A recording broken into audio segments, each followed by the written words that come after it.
Well, hello everyone, and thank you very much for coming to this session. My name's Andrew Owen. I'm a developer advocate at Sitecore. I work with the Knowledge and Learning Department, which you'll probably know as Learning at Sitecore. I've been with the company since May last year, and this is the first time I've done one of these in quite some time. My background, I spent about 15 years as a technical writer, so I'm coming to development very much from the documentation side. I'm going to make a couple of assumptions because this is a lightning talk. So I'm going to assume that most of you have development experience or you're actually developers. And I'm going to assume that you all know what an API is, and I don't need to explain that to you. But I want to keep this really informal. So if you want to interrupt me at any time during the session, please go ahead, and I'll try and explain anything if I've gone too quickly for you. So without further ado, so API first. You probably heard a lot about it in all of the events that we've had at Sitecore recently. This is our sort of go-forward strategy. And I'm assuming you're all very familiar with the existing product and where that is and how that works. So it's, I suppose, is the interest, how do we get from there to where we're going? So API first is really about sort of decomposing the software stack, so that you've got each part of the system is componentized, and the way that they speak to each other is through the API. And what that enables you to do is to take a monolithic system, such as some of the products that we have at Sitecore, and by adding the API layer to that, you can then talk to that with other parts of our offering or with third-party products. And then you can change what's behind the API, and it doesn't matter because the API is what is transparent and what is seen. And so by doing that, you can basically, you can change everything. You can have, instead of a 6-monthly cadence, you can do continuous integration and deployment, and everything will be seamless as far as the software that's interacting with the API is concerned, because it's just an API. So that's probably the first bullet point. The second one, decoupling, I think we've covered as well. And yeah, so the other thing, of course, is if you've got a standard API, and the example that I would use is the one that the banking industry uses. So they have common APIs for payments, for querying systems. And what that means is that regardless of which bank, their software can talk to the software of any other bank, because there is a standard API that they address with well-documented and well-known methods. So you know what to expect when you call the API endpoint, and you hopefully get back what you're expecting. But how do we use APIs? So as I say, my background is as a writer, and documentation is absolutely key. Now there are sort of two approaches to developing APIs. There's bottom-up, where your developers will essentially write the software and probably develop the APIs that go along. And with that, you can have a documentation-first approach. So you can actually do your documentation in your code, and then from that, you can produce a schema, something, for example, if you were doing development in .NET, you might use Swashbuckle, which will then generate Swagger from your code. Swagger now 2.0, OpenAPI 3.0. Or, and this is probably my preferred way, you will actually sit down with a working group and develop the API first. And that's part of the API first approach. So you see I mentioned a task group up there. So you don't want a committee. You need to be able to move fast. You need to be able to react to your customers' needs and your development department's needs. How do we do that? So with the task group, what you want is to bring in as many people from your organization as possible, so that you've got broad coverage, you've got a good diversity of experience. And then when you need a new API, is there a standard already? In that case, go do that. But if not, then what are we doing elsewhere in our software stack? So have we got another product that has an API that we're going to essentially replicate, in which case use the same standards, because then again it becomes a seamless experience where your software is using the same endpoints regardless of what they're hitting, and so you same data in, you get the same data back, and everything should just work. So with that group, you want just a quorum. So it's going, developer says, right, I need to create a new API. These are the requirements. It goes to the group, and really within a very short period of time, the group should go back and say, yeah, okay, this is great. That's what we're going to go with. And then you develop that so that you're not kind of in a committee roadblock where you can't be responsive. And then particularly if you're doing agile software development, if you've got a 2-week cadence, you can't be waiting weeks and weeks to get that kind of information back. So as I say, use standards, use a schema. Now you've got lots of choices there. Open API is the one I'm the most familiar with. So if you've got questions about that, I can probably answer those. But what that means is that you've got a document essentially that encapsulates your API. Usually, if you're using web APIs, you'll probably have a sort of try it out option so that developers can actually hit, if not the live production version of your API endpoints, then at least something that will give the same response so they can try out their code. And that makes it much easier for them to develop products that integrate with your software and our software. And then publication. So APIs are not much use if people don't know what they are or how to use them or how to get to them. So you want to have example code. You want to have good documentation. What are the components of the API endpoint? You don't want to overload your API endpoints so that they take a lot of different parameters. You really want to go for as much atomicity as possible. Keep it simple, keep it self-contained.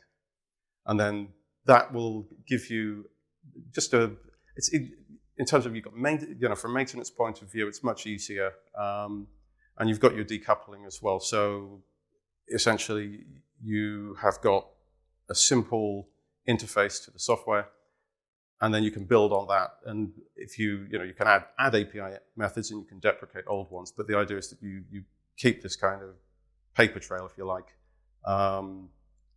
that leads you on so that you have the information you need to talk to the software. And then we get into the really complex stuff. So with microservices, this is going down to breaking down the monolithic software stack. If you think about something like an e-commerce system, so you've got customers, you've got products, you've got payments, you probably have a DAM, a digital asset management or a content management system. And historically, these might all have been part of a single monolithic software stack. But now you can break them apart, and you'll have heard a lot about composable, and that's kind of where this comes in. So you can take, say, like a headless CMS, and you can couple that with a repository and a publishing system. And all of these components then can work together seamlessly because the APIs are open and they share them and they work together. But decomposing to microservices also means that each component of your system is much more maintainable because you've got the part of the system that does the one thing has a smaller code base, and it's talking to the other parts of the system using the API, which is where the messaging comes in. And that enables the system to essentially remain very maintainable, very simple, but it can be expanded as much as you need because everything is self-contained. And then if you need to change something, if you, say, for example, you have a security issue that you need to fix, you go and you push it out, and it's just updated, and the API doesn't change. And so it's, in terms of being able to be responsive, it's really the way forward. Then we get into things like data lakes. So the system that I used to document at my previous employer was an e-commerce system. And historically, e-commerce systems are usually based on a SQL backend. So you have the database, and then you have your database management. But now we're seeing more and more the data lake principle, which I sort of refer to it as like the data dumpster, where essentially you don't really need to care what the structure is. It's going to, you throw the data in there, and when you want it, your system will just go and get it back out for you. And then along with that, you have event sourcing. And what that enables you to do, you may well have heard of blockchain, but essentially it's a ledger. So whenever an event happens in the system, so say someone visits your website, they do a login, that triggers a login event. That's now got a timestamp associated with it, and the login itself will probably go and trigger a message that says, right, I'm going to go to the authentication system. So I'm going to do my single sign-on. And then it's going to come back and the user is going to be able to get into the site.